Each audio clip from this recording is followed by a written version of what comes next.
सहकर मिथिला से बाजि रहल छी। हम अहाँ सबके सामने भगवानक गीत लऽ कऽ एलहुँ। सत्यनारायण भगवान की कथा के बाद एक गीत होइ छै, से गीत हमरा से सुनू। बढ़िया लगे तो लाइक सब्सक्राइब शेयर करू। धन्य धन मिथिला, धन धन मिथिलांचल।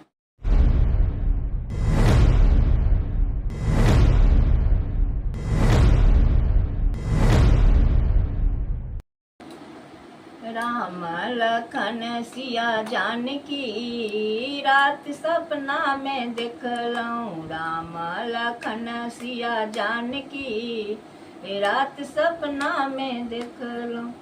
चारू तरफ चारू खम्भा गड़ल अछि, चारू तरफ चारू खम्भा गड़ल अछि। बीचे में राम जी के मूर्ति रात सपना में देखलहुँ। बीचे में राम जी के मूर्ति रात सपना में देखलहुँ। राम लखन सिया जानकी रात सपना में देखलहुँ।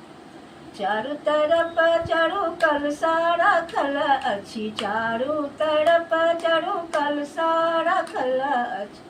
बीचे में राम जी के मूर्ति रात सपना में देखलहुँ।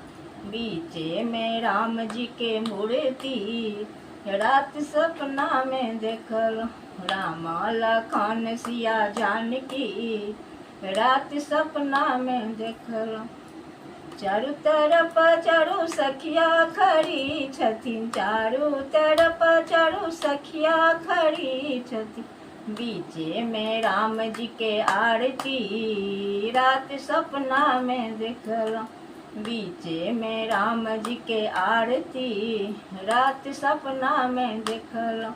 राम लखन सिया जानकी रात सपना में देखलहुँ। नंदन मिथिला, नंदन मिथिला।